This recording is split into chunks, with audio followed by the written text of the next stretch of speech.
Hola, buenas tardes. ¿Cómo les va? Les habla el ingeniero Alejandro Nico, eh, jefe de trabajos prácticos de la Cátedra de Materiales 2 y Materiales 3 de la Facultad de Ingeniería de la Universidad de La Plata. Y bueno, en esta ocasión vamos a desarrollar el trabajo práctico número 1 relacionado con ligantes cálcicos. Les explico un poquito qué es lo que hubiese pasado en condiciones de eventual presencialidad. Hubiésemos explicado exactamente estos mismos que vamos a ver hoy, y la diferencia que de ahí hubiésemos ido al laboratorio de la propia facultad, que tiene un espacio dedicado al estudio o al control de los cementos desde el punto de vista químico y físico, y hubiésemos hecho los ensayos. Para suplir esta falencia, en otro video aparte vamos a mostrar la ejecución de algunos de esos ensayos que caracterizan y permiten controlar y estudiar a los cementos, en este caso nacionales. Eh, Fíjense que estoy haciendo hincapié en cementos. En realidad, esta práctica es un poco más abarcativa que el cemento mismo y está relacionada con los ligantes cálcicos. Ligantes es, en el sentido, es un producto que liga de alguna manera una serie de componentes de distintas características, y cálcicos porque los cuatro que vamos a desarrollar en esta explicación, dándole prioridad, por supuesto, al cemento, que es el material más importante de los cuatro, están basados en compuestos cálcicos o de óxido de calcio, que van a ser cemento, cal, yeso y el cemento de albañilería, denominado cemento de albañilería.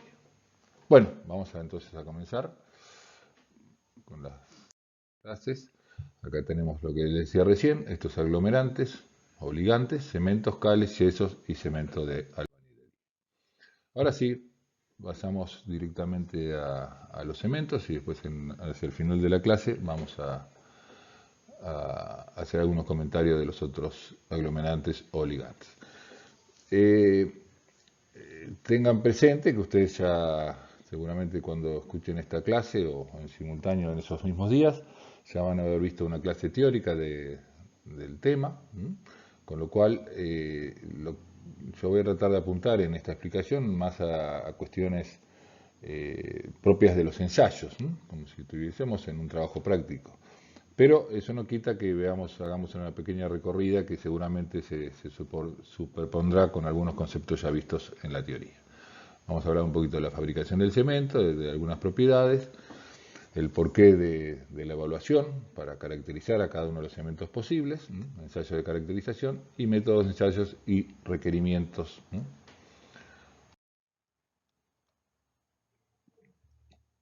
Para ubicarnos un poquito en lo que es el cemento es uno de los compuestos del hormigón. Nosotros estamos en realidad en esta materia que antiguamente se la denominaba tecnología del hormigón, ahora materiales 2 o 3 según el plan.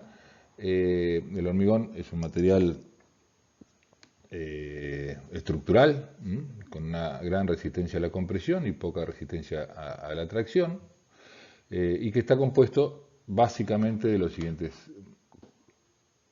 componentes, valga la redundancia. El cemento, propiamente dicho, agregados, agregados finos o arenas, agregados gruesos o gravas, en distintas proporciones que vamos a ir viendo a lo largo del cuatrimestre, el porqué y la importancia de los agregados. El agua, el agua tiene una función básica, o dos funciones básicas en el hormigón. Por un lado es el material que reacciona con el cemento para hidratarlo y generar un compuesto resistente, y por otro lado es el que le da la trabajabilidad o la posibilidad de tener una fluidez necesaria para poder ser colocado. Puede tener aditivos químicos para cambiar algunas de las propiedades del hormigón, y adiciones activas, digamos, o no, que también pueden formar parte del material ligante. Eso también lo van a ver más adelante. Bueno, acá tenemos una definición clásica del cemento, la leemos juntos y donde haya algo que aclarar lo aclaro, o lo agrego. Es un material purulento, es decir, en forma de polvo, de color gris verdoso en general. Los, hay cementos que de acuerdo a la calidad o la característica de la materia prima que le da origen pueden ser un poco más oscuros, más claros, pero eso no desmerece eso por sí, por sí no desmerece la calidad del cemento, puede ser bueno o malo independientemente del color. Una cosa no quita la otra. Que contiene al clinker, ahora vamos a ver de qué se trata el clinker, y al yeso como constituyentes necesarios. Es un material inorgánico, por supuesto, que es muy fino, muy fino, que amasado con agua forma una pasta que fragua y endurece en virtud de reacciones y procesos de hidratación y que, una vez endurecida, conserva su resistencia y estabilidad incluso bajo el agua. El cemento es la base del hormigón desde el punto de vista de esa capacidad que tiene el hormigón de ser fluido en unas primeras etapas, en unos primeros tiempos, que permite su manipuleo y su colocación dentro de los moldes o encofrados, y después con el tiempo adquiere una resistencia importante que permite ser utilizado como material estructural. Veamos rápidamente, como les decía, el proceso de fabricación del cemento Portland. La materia prima básica de un cemento son las calizas, las arcillas, que juntos hacen el clinker, como vamos a ver en un ratito, el yeso, que también es un material necesario para colocar en el clinker, ya que regula el proceso de faruado. El clinker solo, así finamente molido, en presencia de agua, hidrata rápidamente, cosa que es que sería imposible para el uso como material componente del hormigón, porque no permitiría esa fluidez que tiene el hormigón durante cierto tiempo. Por eso es que se le agrega en pequeñas cantidades yeso que regula el fraguado. Ahí está, regular y controlar la velocidad de hidratación inicial. Esto seguramente lo han visto en la teoría con muchísimo más detalle, incluso con algunas cuestiones químicas, que como les decía, no es la idea desarrollar en esto que es un trabajo práctico. Bien, el yeso, y después puede tener también adiciones y aditivos que aportan propiedades especiales. Ahí ya entramos en cementos compuestos que se llaman, que no solo están hechos de clinker y yeso, sino con alguna adición, alguna puzzolana, escoria, vamos a ver en un ratito. Lo importante que quiero recalcar en este punto, presten atención cuáles son las materias primas que componen el cemento. Calizas y arcillas. Las arcillas es un material relativamente fácil de encontrar en cualquier parte, entre comillas, por supuesto habrá lugares que no, pero es un material que está con distintos grados de óxidos de silicio, hierro y aluminio, pero que en principio está en cualquier lado. Las fábricas de cemento en general se ubican donde hay calizas, o sea, la arcilla, como insisto, la encuentran en cualquier lado, entonces tienen que buscar donde hay calizas. Por eso en nuestro país las fábricas, por lo menos de la zona más conocida, son las de Olavarría. ¿Por qué? Porque hay piedra caliza, como anécdota nomás, porque no existe más, acá cerca de la ciudad de La Plata, en la localidad de Pipina, cercana al río de la Plata, había una fábrica que extraía la caliza de la conchilla que había en la zona, producto de la existencia en algún momento del mar en esas zonas actualmente ocupadas por la tierra. Y bueno, y la conchilla también tiene cal, y bueno, ahí aprovechando esa situación se montó en algún momento una fábrica de cemento. Bien. Veamos rápidamente el proceso de fabricación de un cemento. Bueno, el proceso se inicia con la extracción de las materias primas, rocas calizas y arcillas, del lugar cercano siempre a la fábrica, digamos. Se trituran finamente y se depositan por separado. Se homogeneizan, es decir, se mezclan mediante una vía seca, es decir, con algún tipo de molino o con aire a presión, o por vía húmeda utilizando agua como agente dispersante. De esa manera se mezclan las dos elementos en las proporciones que indique el estudio realizado para que el cemento resultante sea el que uno quiera obtener. Una vez dosificado y homogenizado el crudo es esto, es la mezcla de las dos materias primas, pasa por un horno donde se produce la fusión parcial a 1450 grados. Esa es la temperatura a la cual llega toda esta mezcla de materias primas para producirse lo que se llama la clinkerización. Es decir, la transformación de esas materias primas a temperaturas normales pasan a formar un grupo de óxidos que componen el clinker a esa temperatura de 1500 grados. A la salida del horno, ese clinker es enfriado bruscamente y se obtiene el material definitivo para finamente molido después y con adiciones de yeso forman el cemento que ustedes conocen. En general el cemento se comercializa en bolsa de 50 kilos para uso en obra, ¿no?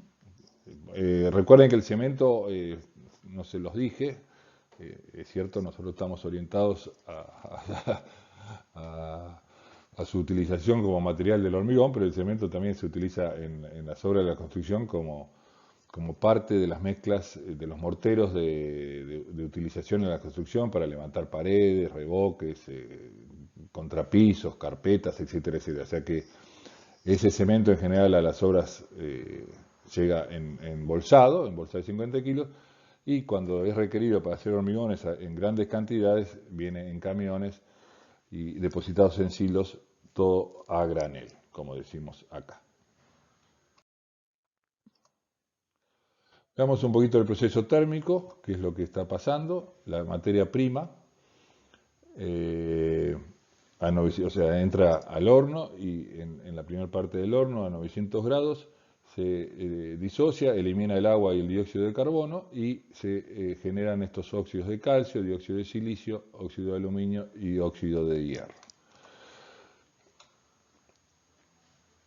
Aumentando la temperatura, estos óxidos de calcio se convierten en estos 4 elementos fundamentales. Fundamentales, no todos son buenos, porque cuando uno dice fundamentales pareciera que está hablando de positividad. Y de acá hay algunos compuestos que son muy positivos y otros que no tanto.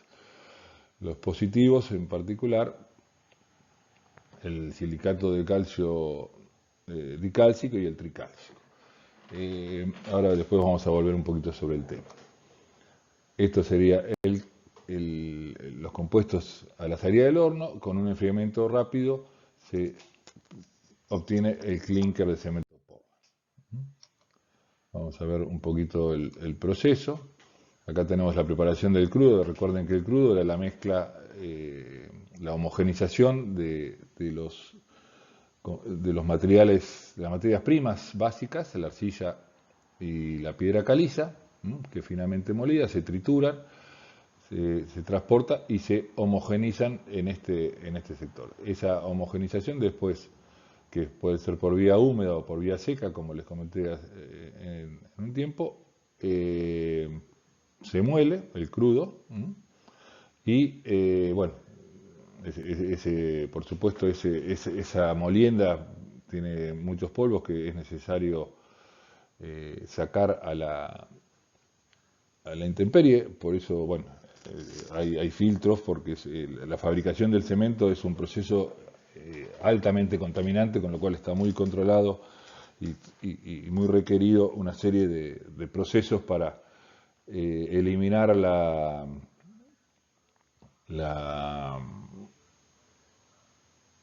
el derrame de ese polvo en el medio ambiente.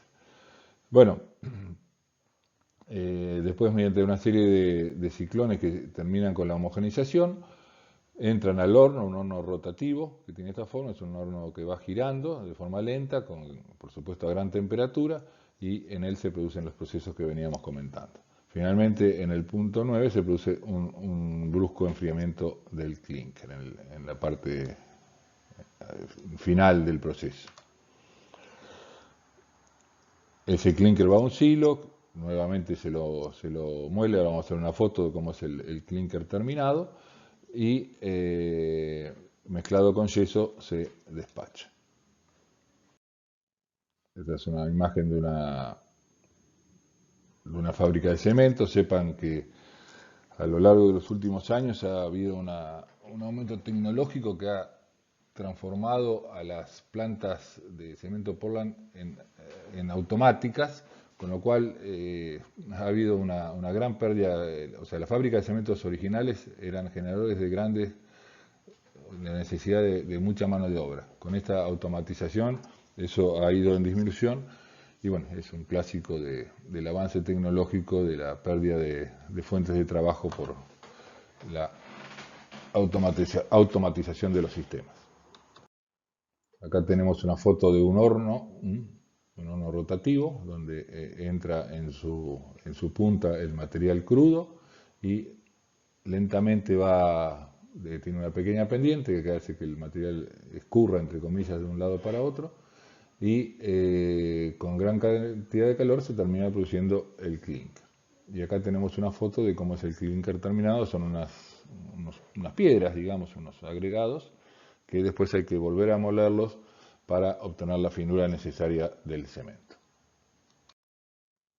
Tenemos otra foto del clinker, ¿no?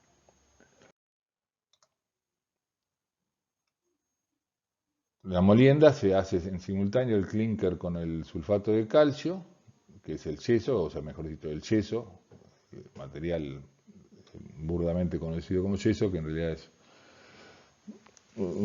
contiene sulfatos de calcio. Terminan en el cemento.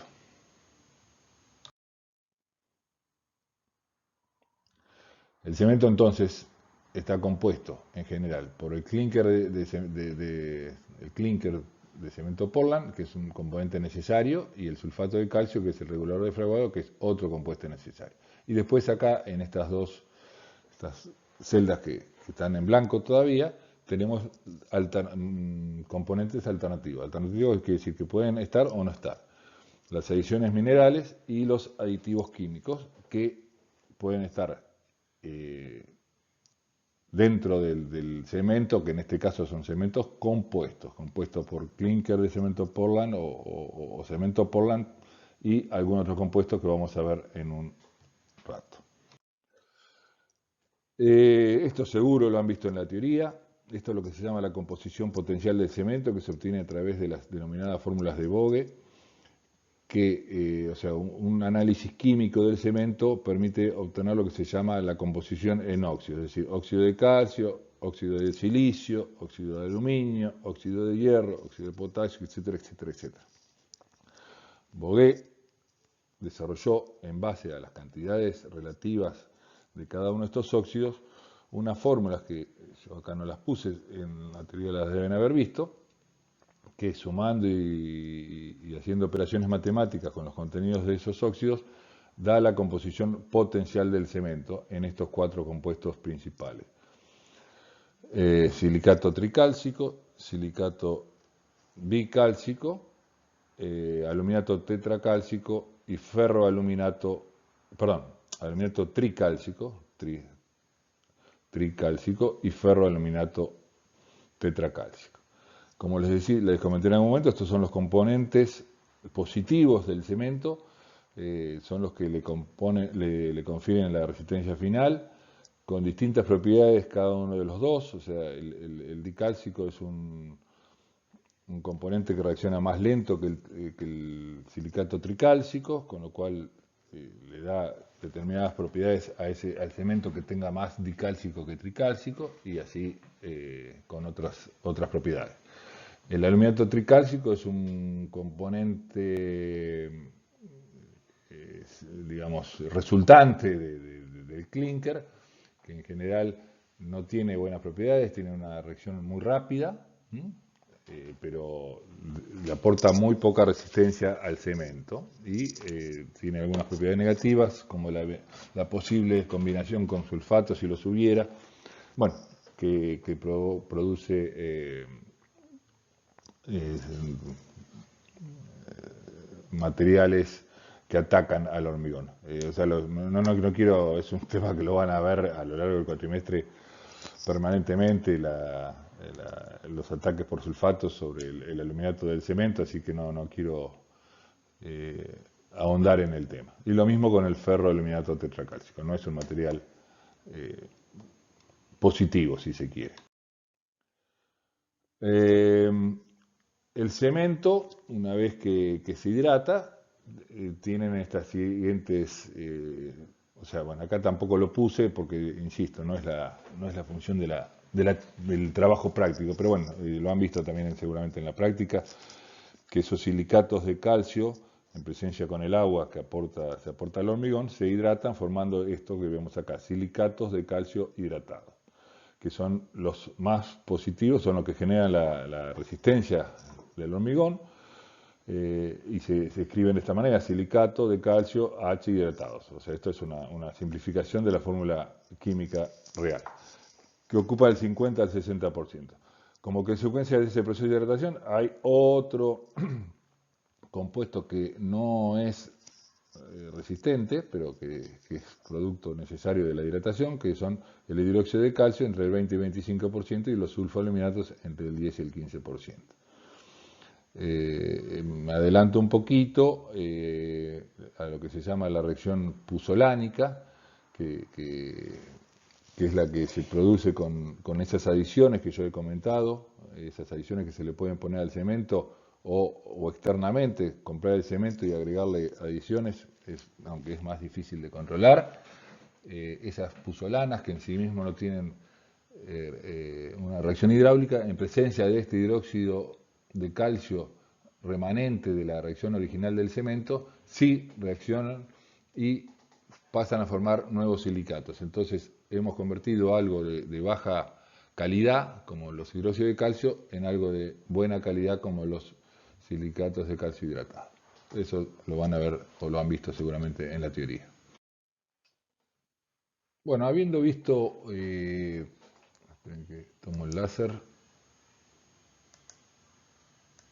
les decía que habiendo visto un poco todo el proceso de fabricación, los orígenes, materia prima, etcétera, etcétera, y algunos breves comentarios de reacciones químicas y esas situaciones, pasemos un poco a ver las distintas posibles clasificaciones que se pueden hacer de los cementos de acuerdo a distintas características.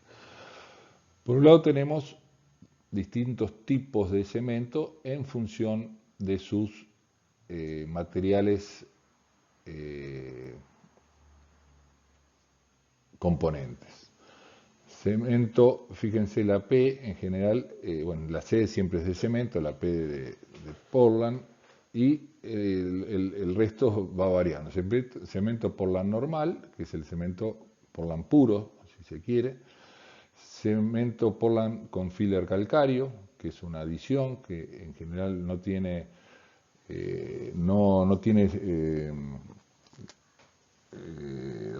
capacidad química de reacción con el cemento, pero sí por sus características físicas mejora el proceso de hidratación de alguna manera.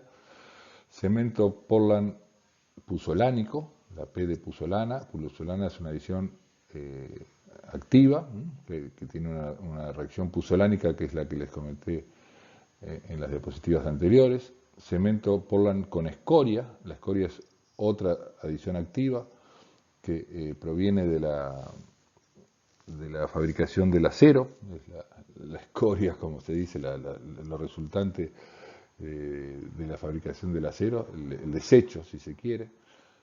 Cemento Portland compuesto, la C de compuesto es una composición en distintos porcentajes de escoria, puzolanas y filler calcáreo, y el cemento Portland de alto horno, que es un cemento con gran cantidad de escoria. La escoria proviene, también del alto horno. El alto horno es el compuesto o la fábrica de acero. Y bueno, y después tenemos otra posible clasificación de los cementos con características especiales, que por su manejo de la materia prima que lo va a componer, se obtienen distintas, lo vamos a ver ahora en un ratito, pero tenemos alta resistencia inicial, alta resistencia a los sulfatos, moderada resistencia a los sulfatos, bajo calor de hidratación, resistente a la reacción a alcalí de agregados y cementos blancos. Y después otra posible clasificación es por su resistencia. CP30, CP40 y CP50, donde CP es cemento Portland y 30, 40, 50 es la resistencia en megapascales evaluada con un ensayo que vamos a ver en un rato del cemento en un mortero. No es la resistencia del hormigón, por supuesto la resistencia del hormigón va a estar ligada a la resistencia del cemento, pero también tiene otros condicionantes. Un detalle a tener en cuenta, que no hay que mezclar tipo ni marca de cementos en la misma pieza estructural. Una recomendación. Las adiciones minerales, estas que componen los distintos cementos compuestos o posibles cementos Portland puzolánico, etcétera, etcétera, son puzolanas propiamente dichas, que son tierras, digamos, que se obtienen en determinados lugares que tienen esa actividad puzolánica, como se lo indica, escoria granulada EG de alto horno. Estas son materias primas para las adiciones minerales que componen estos cementos de características especiales. Microsílice, ceniza volante, filler calcáreo, ceniza de cáscara de arroz, que acá no está, pero bueno, son todas posibles productos que en general son desechos de otras industrias y que se pueden utilizar como adiciones. En general se utilizan porque mejoran algunas propiedades, economizan la utilización del cemento, que de por sí es un material en contra del ambiente, y permite bajar los costos. En las diapositivas que siguen vamos a detenernos un poquito con algún detalle mayor en relación a lo comentado recién respecto a los distintos tipos de cementos o clasificaciones, mejor dicho, y veamos primero en algo de los cementos de uso general. La norma de cementos de uso general, la norma eran 50.000, que pone determinadas condiciones que deben cumplir cada uno de esos cementos para llamarse de esa manera.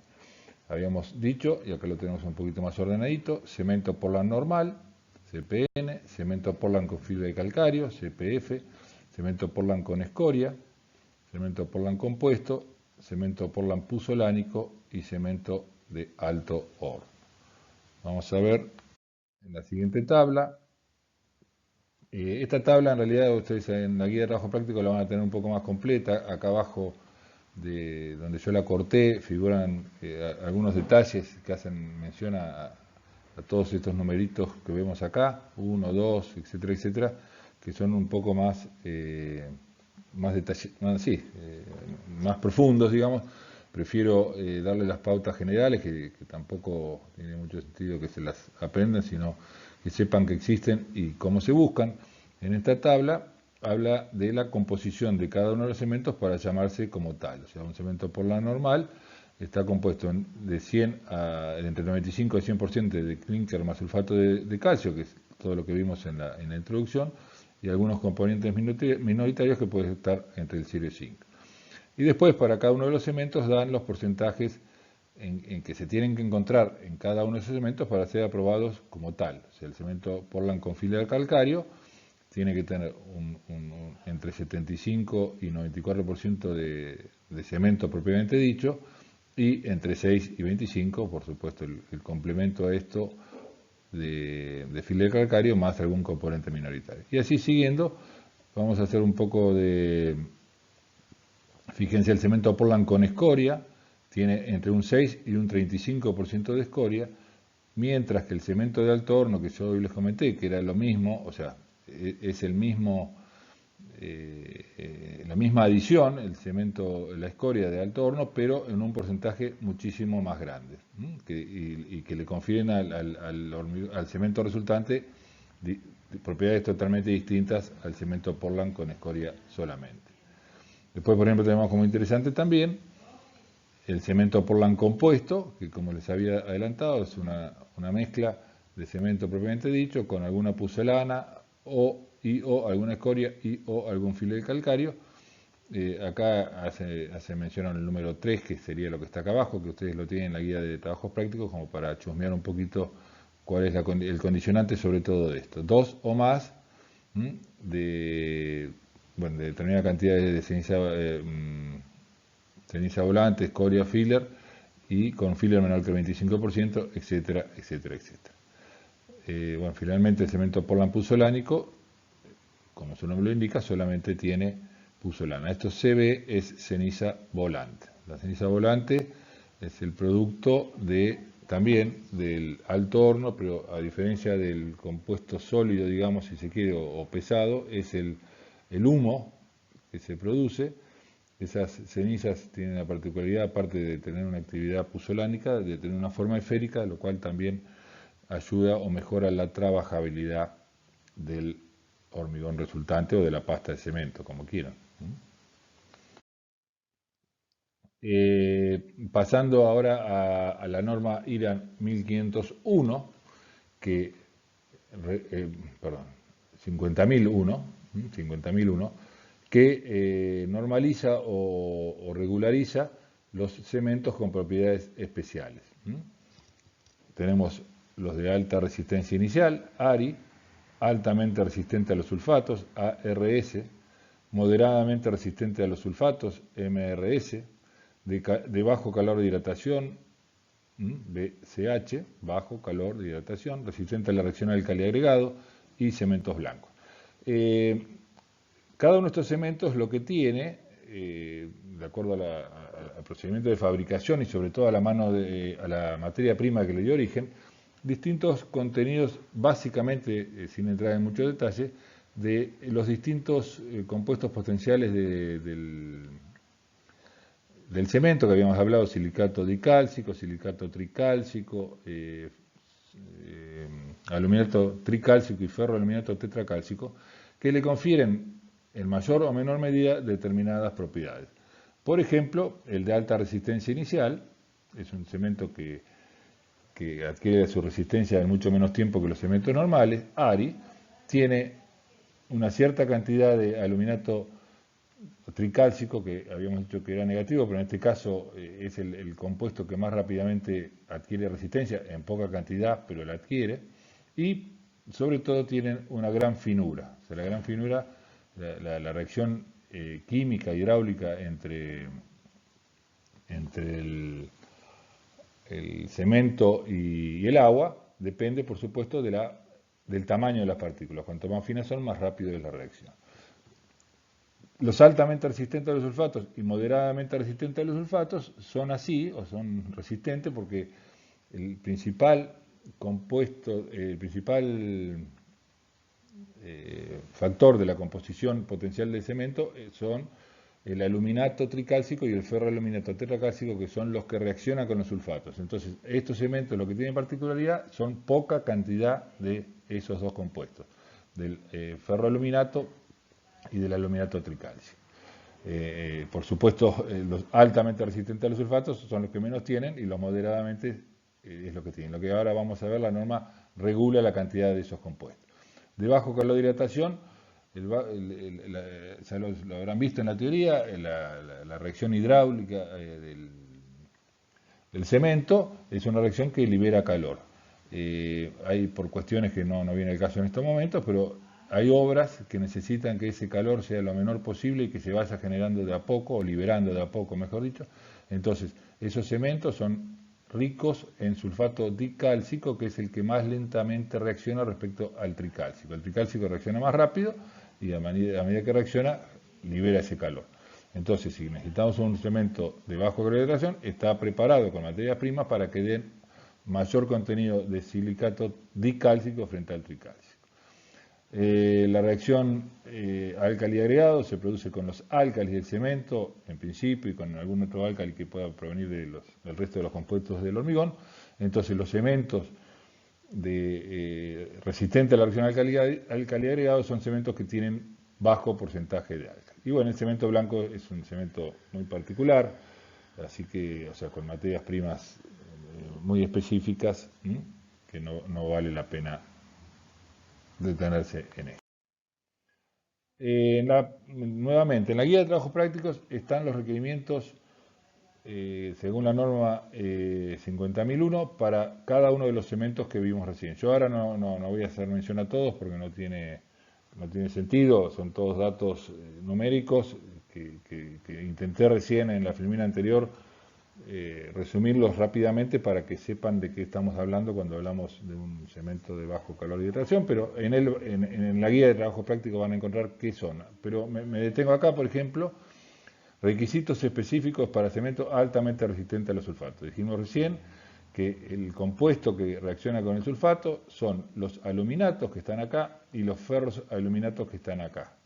Fíjense que para cada uno de los tipos de cementos de usos generales, la norma condiciona el máximo de aluminato tricálcico que puede tener y el máximo de la suma de aluminato tricálcico más ferroaluminato tetracálcico, según ensayado la norma IRA 1591, bueno, y para los distintos compuestos da distintos porcentajes.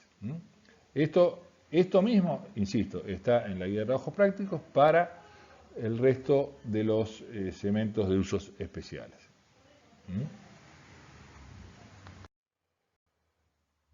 Finalmente, dentro de esa clasificación que habíamos pactado, habíamos visto cementos de uso generales, cementos de usos especiales, y ahora, nuevamente con la norma IRAN 50.000, independientemente de sus condiciones, de cómo estuvo hecho, con qué materiales está hecho y si tiene algún tipo de uso especial, también hay una clasificación paralela que es de acuerdo a su resistencia. Entonces, la categoría 30, que equivale a un CP30, CP40 o CP50 de la norma IRAN 50.000, indica que la resistencia a 28 días tiene que ser como mínimo de estos valores, 30, 40 o 50. O sea, para calificar o clasificar un cemento como CP50 tiene que tener a los 28 días, mediante el ensayo IRAN 1622 que vamos a ver en un ratito, una resistencia mínima de 50 megapascales. Para la 40-40 y para la 30-30. El número es la resistencia mínima a compresión del mortero realizado según la norma 1622 a 28 días. Después hay ciertas exigencias a los 2 días y a los 7 días para ser aceptado como tal. Ahora después vamos a ver el ensayo propiamente. Bueno, ahora pasemos un poco a lo específicamente relacionado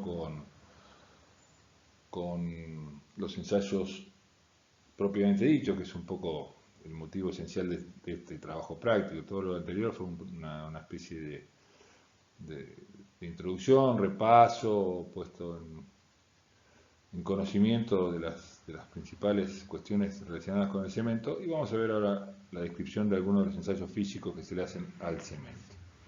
En la clase sincrónica que vamos a tener el lunes, el día correspondiente a la realización del trabajo práctico, vamos a ver algunos videitos específicos que aclaren un poco lo poco que se puede ver con alguna foto. Acá tenemos los requerimientos físicos que incluyen la norma IRAN 1500 para que los cementos que cumplen esa norma lo sean, digamos, ¿no? Y bueno, acá están los distintos requerimientos: requerimiento de finura, de constancia de volumen, tiempo fraguado, contracción por secado y requerimiento de agua en % de masa de cemento. Vamos a ir recorriendo cada uno de ellos, empezando por la finura. Voy a tratar en cada uno de los ensayos indicar cuál es el motivo de controlar cada uno de estos requerimientos físicos. Fíjense que son requerimientos físicos, pues vamos a ver los requerimientos químicos. La finura tiene una importancia vital, por algo que ya les comenté al pasar en alguna diapositiva anterior, que es que la velocidad de hidratación del cemento y la cantidad de volumen hidratado y por lo tanto elemento que le da la resistencia al cemento, depende esencialmente de la finura, de otras cuestiones, sobre todo de la composición química, pero ahora estamos en cuestiones físicas. La fínula se mide mediante dos formas distintas. Una es la más entendible conceptualmente, que es el material retenido por el tamiz IRAN de 75 micrones, y otra es mediante la superficie específica, que nos vamos a referir en particular ahora cuando vayamos a este ensayo. Entonces arranquemos primero por el material retenido sobre el tamiz IRAN de 75 micrones, la norma IRAN 1621, y que que permite como límite máximo, hay cuestiones mínimas y cuestiones máximas. Como cuestión máxima, un 15% o 15 gramos por cada 100 gramos de cemento. El ensayo es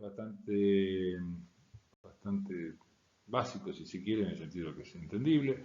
La norma fija el método de ensayo para establecer la finura mediante la determinación del residuo sobre el tamiz de 75 micrones de abertura de masa tamizado húmedo. Obviamente ese tamizado se hace en forma húmeda, es decir,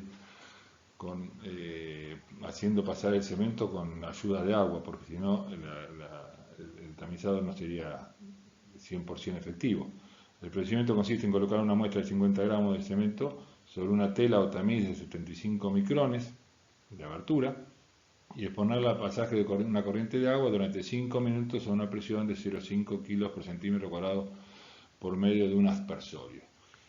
Fíjense que acá hay detalles que son propios de la norma, que no es tal vez necesario acordárselos, pero sí es importante el concepto y ustedes ya han visto en materiales 1, en materiales 2, conceptos de qué es una norma.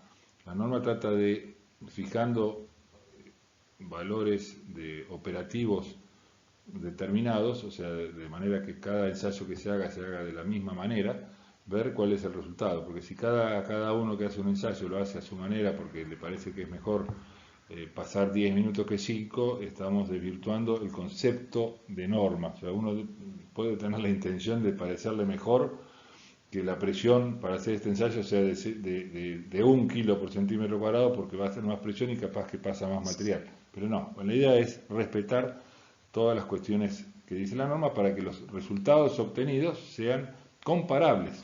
Si no, no se podrían comparar, cada cosa sería distinta. Bueno, el residuo retenido se lo seca, obviamente porque está húmedo y tiene un peso que no es cemento, a peso constante. A peso constante significa que se lo pone en una estufa, se pesa originariamente, se lo pone en una estufa, se lo saca, se vuelve a pesar y no se da por terminado, sino que se vuelve a colocar en la estufa. Cuando dos pesadas sucesivas de la muestra después de sacar de la estufa son iguales, quiere decir que ya no queda más agua por evaporar, entonces ahí ha terminado el ensayo, se deja enfriar en un desecador y se pesa. El material retenido se calcula mediante la siguiente expresión: lo que quedó retenido dividido la muestra original, y dicho valor debe ser menor al 15%. Bueno, esa es una manera de medir la finura del cemento. Acá tenemos el elemento, acá está el tamiz dentro de una boquilla que se coloca acá, y acá, por acá arriba se hace circular el agua y se pesa lo que queda en el tamiz justamente. El otro método para medir la finura, si se quiere, o indirectamente la finura, es lo que es el ensayo de superficie específica por permeametría Blaine. La superficie específica es es para una determinada cantidad de granos de cemento o de cualquier material, pero en particular de cemento, es la cantidad de centímetros cuadrados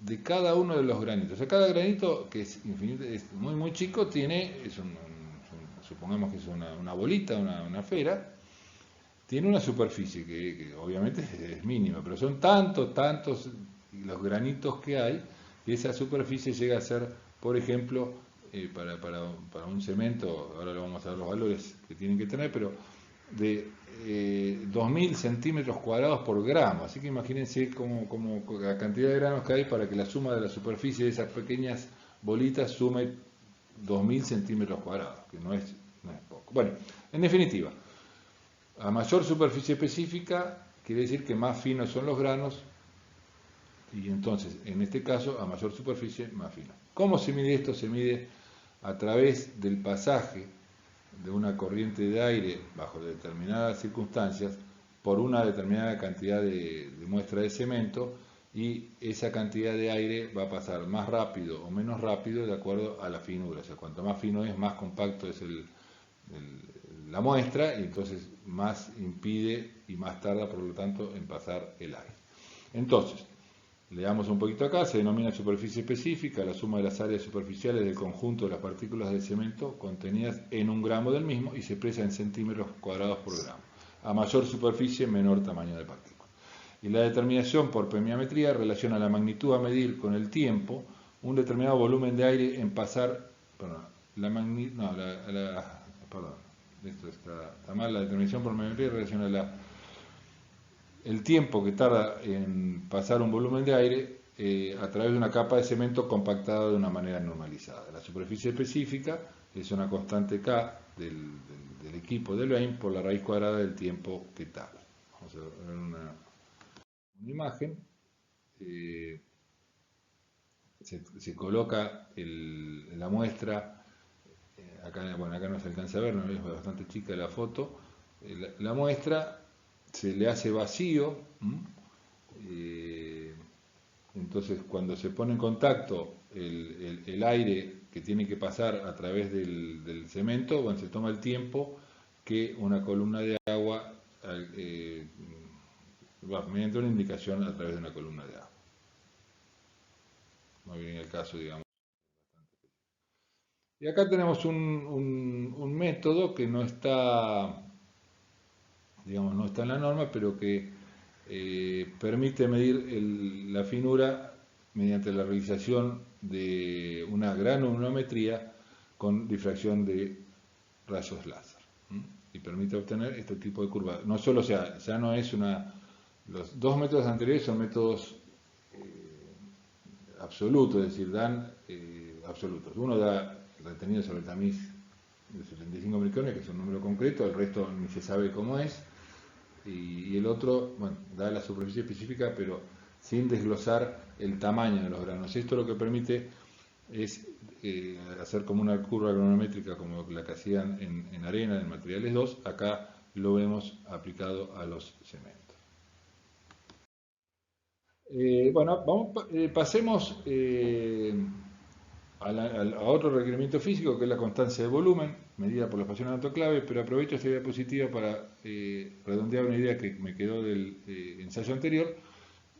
La superficie específica, medida mediante la permeabilidad de Blaine, dice que el promedio tiene que ser como mínimo, acá cambia acá era máximo porque es malo que el cemento sea grueso, y entonces como máximo puede tener un material más grueso que el tamiz de 75 micrones de zinc. En cambio acá, tener la superficie específica a mayor superficie, menor finura, que es lo que estamos buscando, entonces como mínimo un promedio de 250 metros por kilo, que es lo mismo que 2.500 gramos por centímetro cuadrado, el valor que yo les comenté hoy, así como para que tengan idea de qué estamos hablando, y ningún valor individual. El promedio, bueno, porque la norma IRAN exige 2 o 3, o sea, una serie de ensayos por cada muestra, entonces van a tener un valor promedio y un valor individual. En general, bueno, la norma, yo no entré en esos detalles, pero obviamente cuando hace el control de un cemento exige la toma de varias muestras y tomar valores promedios, valores mínimos, etc. Bien, pasemos al siguiente ensayo físico, que es la constancia de volumen medido en la expansión del autoclave. La constancia de volumen es un ensayo que busca evaluar de una manera indirecta la posible expansión provocada principalmente por el contenido de óxidos y calcio y óxido de magnesio libre no combinado. Los cementos tienen como parte de su composición, y en este caso negativa si se quiere, o residual, posibles óxidos de calcio y óxido de magnesio que por su composición no van a formar parte de los silicatos tricálcicos y dicálcicos que ya conocemos. Esos compuestos que quedan inertes dentro del cemento hidratado, con el tiempo y de acuerdo a su cantidad, pueden expandirse y provocar, al estar confinados, posibles roturas sobre el cemento. Entonces es necesario controlarlo. Y esto se hace mediante un ensayo de expansión por autoclave. El autoclave en general es un procedimiento que dependerá de su temperatura y presión que acelera las reacciones, en particular del cemento. Entonces la idea es eso, como es un ensayo que no tardaría mucho tiempo, se lo coloca en autoclave para que, aceleradas las reacciones, indiquen mediante una medida de la expansión si el óxido de calcio y el óxido de magnesio son capaces de aumentar el tamaño y por lo tanto provocar una eventual rotura de la pasta. La constancia de volumen por expansión autoclave está normalizada por el ensayo de la norma IRAL 1620. Mide la variación de longitud en probetas de pasta de consistencia normal.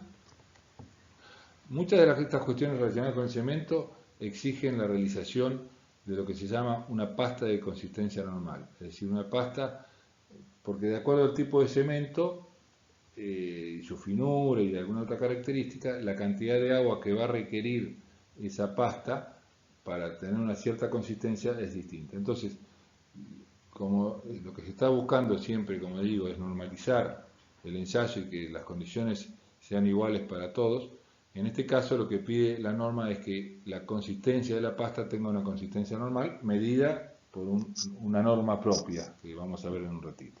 Entonces, esa es la idea principal. La dimensión de la probeta son 25 milímetros por 25, es una probeta prismática alargada, de 25 centímetros o 250 milímetros de largo, y de sección cuadrada 25 milímetros por 25. Y en sus extremos tiene un perno metálico que va a permitir medir las deformaciones. El proceso acelerado en autoclave corresponde a una presión inducida de 2 megapascal y 200 grados de temperatura. Dura 3 horas el ensayo y la expansión tiene que ser menor al 1% para que nos quedemos tranquilos que la eventual presencia de óxidos de cal y de magnesio en el cemento no van a provocar deterioros futuros. Acá tenemos el ensayo. Estas que están acá son las probetas, puestas en un dispositivo que los permite sostener. Este es el autoclave, y estas probetas con moldes metálicos, esto lo vamos a ver también en los videitos de la clase pseudo presencial. Bien, teníamos repaso con la diapositiva siguiente, constancia de volumen, máximo 1% según la norma IRAL 1600. Bueno, el tiempo de fraguado del cemento. Acá tenemos un valor inicial mínimo y un valor final máximo. El tiempo de fraguado es el tiempo, es un tiempo que por suerte, que yo siempre digo que gracias a ese milagro de la reacción química del cemento, el cemento existe, porque si el tiempo de fraguado no existiese, el cemento no existiría y el hormigón menos. El tiempo de fraguado es un tiempo durante el cual las reacciones químicas, una vez que se pone en contacto el agua con el cemento, se frena bruscamente, por cuestiones no de magia, sino cuestiones justamente de productos del yeso ese que se le adiciona al clínker, y permite que durante ese tiempo el cemento no reaccione. Entonces, al no reaccionar, la mezcla, ya sea la pasta, el mortero o el hormigón, permanece en un estado de fluidez suficientemente bueno como para poder ser manipulado, colocado en los encofrados sin que el hormigón se endurezca. Imagínense que si endurece no se podría hacer todo ese trabajo.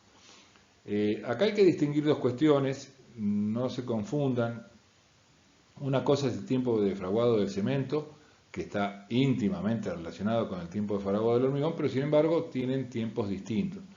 El mínimo de tiempo de fraguado que se le pide a un cemento es 45 minutos, cuando para un hormigón las exigencias son mayores. En 45 minutos prácticamente es poco tiempo. Imaginen las plantas hormigoneras, la distancia que tienen a la obra, el traslado, el tránsito, etcétera, etcétera. 45 minutos es muy poco, pero bueno, insisto, estos son tiempos de fraguado medidos según la norma IRAN 1619 para los cementos realizados de una manera particular. Ahora lo vamos a ver. Y como máximo 10 horas. Vamos a ver, entrar un poquito en detalle en el ensayo. Acá tenemos el dispositivo. El dispositivo consta de un molde donde se coloca la pasta que uno está estudiando. Y acá tenemos este dispositivo que tiene una aguja acá en la punta que se va colocando en tiempos sucesivos sobre la pasta. Cuando la pasta es muy líquida, la aguja pasa de largo por su propio peso, que está normalizado también, y a medida que el fraguado empieza a ocurrir, la aguja le va costando más y ahí, de acuerdo a lo que dice la norma, se toman el tiempo de fraguado inicial y el tiempo de fraguado final. Tiene por objetivo evaluar el tiempo a partir del cual la pasta deja de tener fluidez debido al inicio de los procesos de hidratación y el tiempo necesario para que la pasta alcance un determinado grado de endurecimiento. Bueno, eso es lo que acabamos de decir recién. El tiempo de fraguado inicial y final es el tiempo transcurrido desde que se puso en contacto el agua con el cemento hasta que la aguja de Vicat se detiene a 5 milímetros del fondo. O sea, al principio, cuando ustedes comienzan el ensayo, la aguja se va hasta el fondo porque la pasta es muy fluida, no alcanza a sostener esa aguja que tiene un peso normalizado por encima. Pero bueno, cuando las reacciones comienzan, la aguja empieza a encontrar cierta resistencia y se denomina el tiempo de fraguado final cuando se detiene a 5 milímetros del fondo. O sea, conociendo la altura del molde, se puede conocer con el indicador que tiene el dispositivo cuando llega a los 5 milímetros. Y termina cuando no deja marca visible sobre la superficie, es decir, cuando está no con una resistencia final, porque ahí recién comienza la ganancia de resistencia, pero lo suficientemente resistente como para no permitir que la aguja penetre. El conocimiento de estos tiempos tiene importancia por su relación, al menos indirecta, sobre la trabajabilidad de las pastas. Yo acá creo que está mal esto, diría del hormigón. Es lo que le decía. Obviamente, el tiempo de fraguado del cemento, que es el principal componente de dar resistencia, tiene que ver con la futura resistencia del hormigón donde ese cemento se utiliza. Pero hay otros factores que también condicionan, así que está íntimamente ligado, pero no completamente ligado.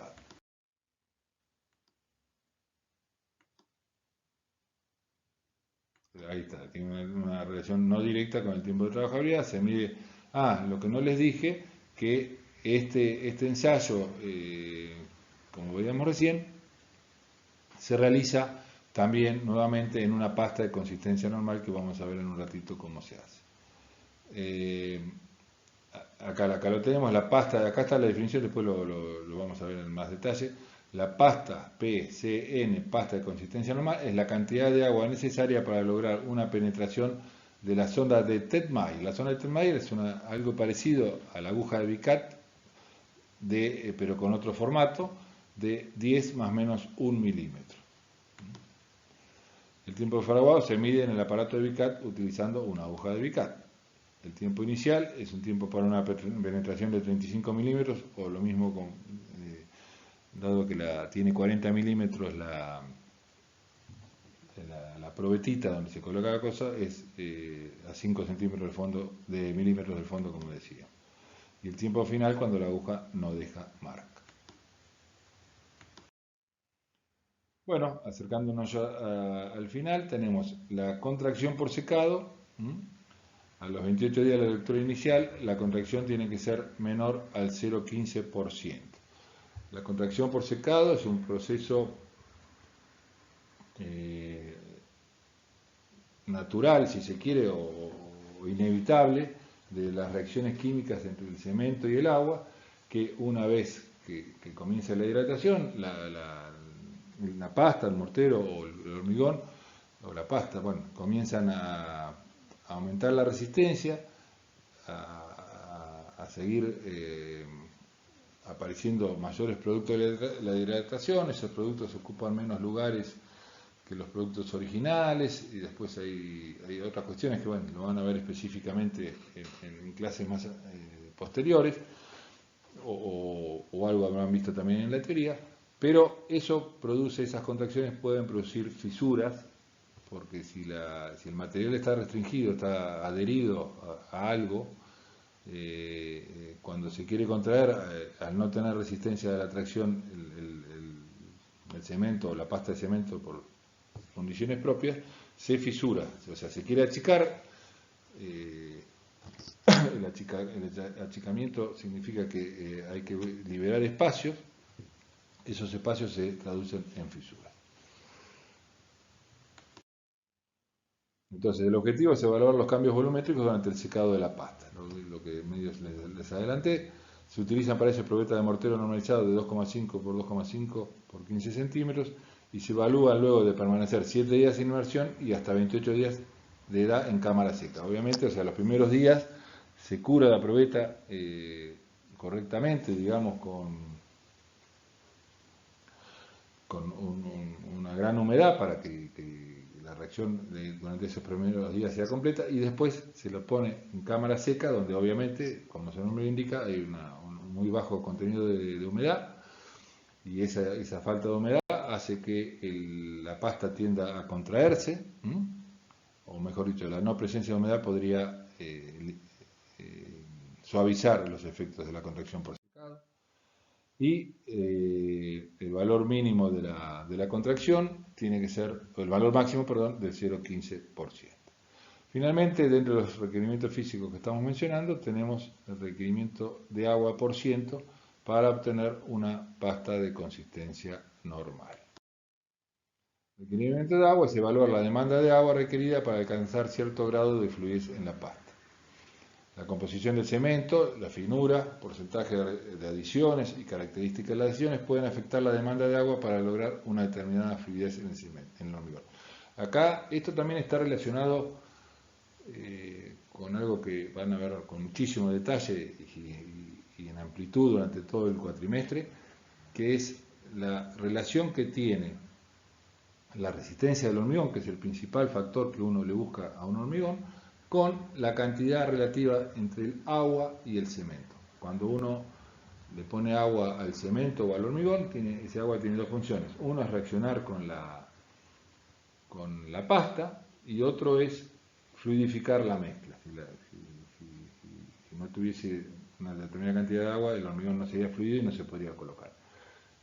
Lo que deben saber, y que vamos a hablar, como les decía, largo y tendido a lo largo del cuatrimestre, es que la cantidad de agua que uno le agrega al hormigón para obtener una fluidez es mucho mayor que la que el cemento necesita para hidratarse. Conclusión, el agua esa que uno le coloca, parte va a hidratar el cemento y la otra parte queda dando vuelta. Y ese dando vuelta con el agua es evaporación, esa evaporación es dejar vacíos, esos vacíos son puntos no macizos, no compactos, disminuyendo ya la resistencia. Entonces, cementos que requieran mucha cantidad de agua para una determinada fluidez, ¿por qué? Por la forma de sus partículas, por su finura o por lo que sea, van a hacer que el hormigón también requiera una mayor cantidad de agua. Y esa mayor cantidad de agua va en detrimento de lo que nosotros buscamos en los cementos o en los hormigones, que es la resistencia. De ahí la importancia de su valor.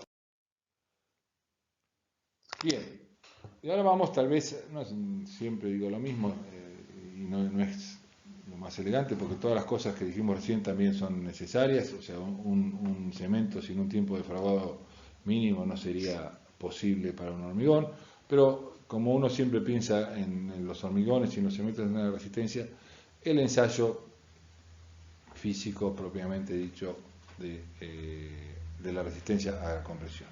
El objetivo es evaluar la resistencia potencial del cemento. Es una propiedad de significativa importancia, dado que la pasta es la matriz o ligante del hormigón. El ensayo se realiza sobre probetas de mortero cúbicas de 4 centímetros de lado. Aclaremos una situación que creo que la mayoría la debe saber, pero nunca está de más.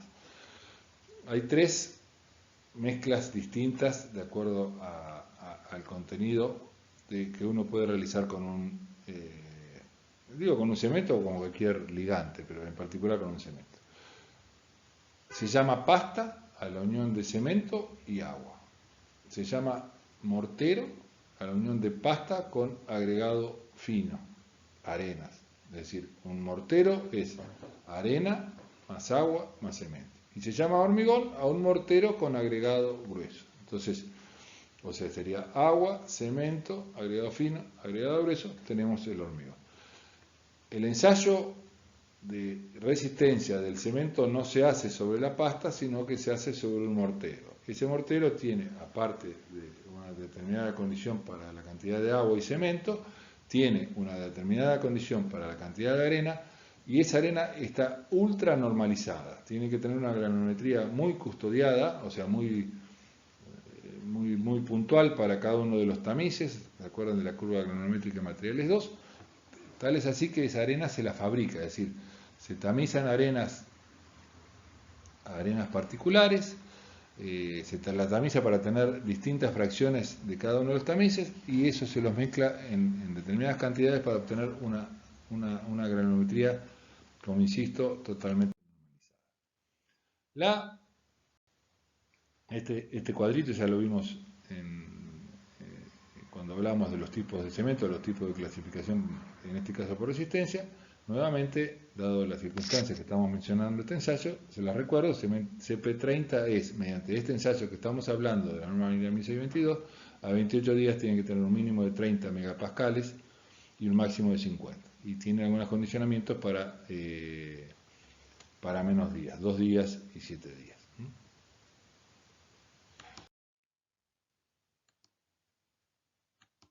Damos algún otro detalle del ensayo de resistencia a compresión. No tiene relación directa con la resistencia del hormigón, pero sí indirecta.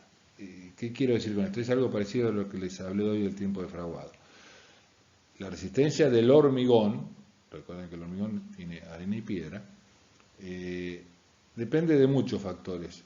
Uno de los factores, y yo diría principales, o no, es de la resistencia del cemento en sí.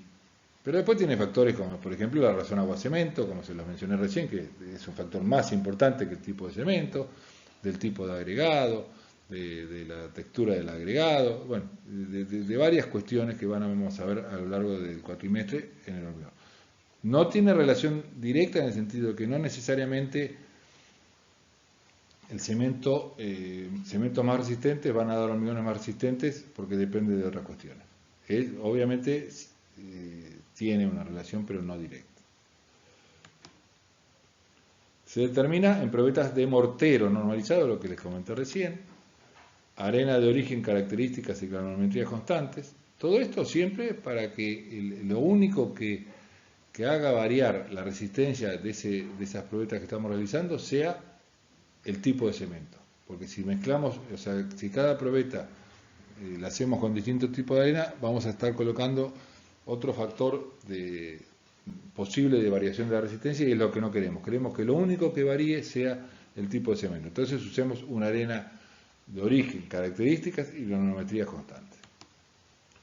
Una razón agua-cemento de 0,5, por supuesto, la razón agua-cemento también la tenemos que fijar, porque si cada mortero que hacemos tiene distinta razón agua-cemento, y acabo de decir que el principal factor respecto a la resistencia del cemento, de la pasta de cemento, del hormigón de cemento, de cemento, es la razón agua-cemento, esta tiene que estar fija. La relación entre el contenido de cemento y arena también, 1 en 3 en peso, 1 de cemento, 3 de arena. Un curado normalizado hasta la edad de ensayo por inmersión en agua. O sea, el curado es proveerle agua y temperatura a nuestra mezcla, pasta, mortero u hormigón, durante el periodo que va desde que se comienza la hidratación hasta el momento de ensayo, o no, por lo menos los primeros edades, pero en este caso el ensayo exige que el curado sea por inmersión, con lo cual nos aseguramos 100% de humedad, y el agua tiene que tener una temperatura de 20 más o menos 1 grado. A mayores temperaturas las reacciones son más rápidas y pueden ser aún mayores. A poca humedad la resistencia va a ser menor, con lo cual, insisto, todas estas son datos y condiciones para que lo único que altere el resultado sea la calidad del cemento, que es lo que estamos evaluando. No se olviden de eso, no estamos evaluando ni la arena, ni el agua, ni la razón de cemento, estamos evaluando la característica del cemento. Acá tenemos un esquema de la prensa que se realiza para este ensayo. Acá tenemos la probeta cúbica de 4 centímetros por 4 centímetros, la calota que permite cierta flexibilidad respecto al giro por cualquier pequeña falta de paralelismo que tenga la probeta, y bueno, y se rompe la probeta, y entre el valor de la carga y el área se obtiene la tensión o la resistencia en megapascales de la probeta.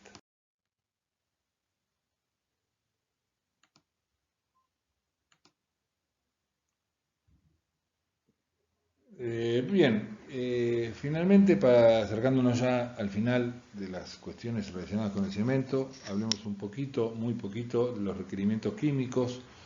No vamos a hacer hincapié mucho en estos ensayos, son ensayos que escapan a nuestra necesidad, a la manera de realizarlos, porque no aportan, digamos, cuestiones conceptuales que podrían ayudar al entendimiento. Lo único que voy a hacer mención, bueno, tenemos pérdida por calcinación. A este punto nos vamos a referir un poco a algún detalle. Después tenemos residuo insoluble, trióxido de azufre, cloruros, óxido de magnesio, sulfuro, etcétera, etcétera. Fíjense que para cada uno de los cementos de uso general, que mencionamos al principio, la norma da distintos requisitos. ¿Qué es lo que ocurre? Bueno, hay cementos, o sea, que por su adición, digamos, por ejemplo, el cemento, ¿qué es eso? El cemento Portland puzolánico, que está permitido un máximo del 9 en lugar del 5, que si la norma no lo exigiera, capaz que, ¿por qué? Porque la puzolana, por su propia composición, va a tener o va a aportar una gran pérdida por calcinación, con lo cual este ensayo no pasaría el ensayo de la norma IRAN 5000, el ensayo químico, en este caso la pérdida por calcinación. Entonces, tolera, ¿por qué? Porque encuentra que ese alto porcentaje no es producto de lo que quiere buscar la norma, sino de otras cuestiones propias de la puzolana. Y así con cada uno de los distintos cementos, tolera valores distintos para que la adición que provocó ese tipo de cemento sea aplicable, porque si no tal vez la dejaría fuera de mercado o fuera de posibilidad. Hablemos, como les decía, no vamos a hablar de los ensayos químicos, no tiene mucho sentido. El único que resulta un poco más interesante y entendible conceptualmente de lo que estamos hablando es un ensayo que es químico, yo diría químico-físico, depende de cómo lo quieran ver, que es el ensayo por pérdida por calcinación. El cemento, tal como viene de fábrica, es un material teóricamente único, es decir, una bolsa de cemento tiene cemento. Puede ocurrir que si el cemento está mal almacenado o un tiempo muy largo almacenado, cosa que no es lo aconsejable, en contacto con la humedad ambiente, a través de la bolsa de mala calidad o aunque sea de buena calidad, todo tiene su límite, entonces se produce lo que se llama una prehidratación, es decir, el cemento no se hidrata completamente, es decir, la bolsa de cemento no es que la va a encontrar totalmente dura, aunque a veces ocurre si la bolsa está abierta o cuestiones más críticas.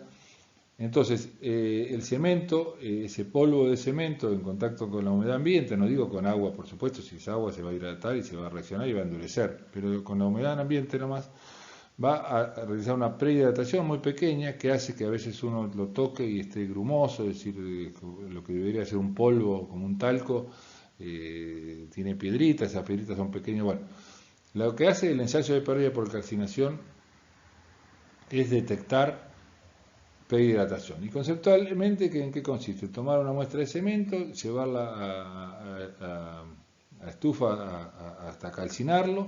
De esa manera se elimina la humedad, incluso la humedad de prehidratación, o sea, la humedad que haya tenido contacto con el cemento, y se mide por diferencia de peso entre el valor original y el valor después de calcinarlo, y determina si hubo una prehidratación en el mismo. Por eso le decía que es un ensayo entendible. El resto de los ensayos no viene al caso porque son ensayos muy específicos de la química. Este en particular tiene ese interés, ¿no? Que se entiende cómo se hace y se entiende por qué se hace, qué es lo que busca evaluar. Bien, vamos a terminar con esto. Ya llevamos 1 hora y cuarto. Ya estarán cansados, prefiero cortar acá, que acabamos de terminar con la explicación de cementos, y dejar para una segunda parte, que también va a estar rápidamente a disposición de ustedes, lo que sea cales, yesos y cementos de albañilería.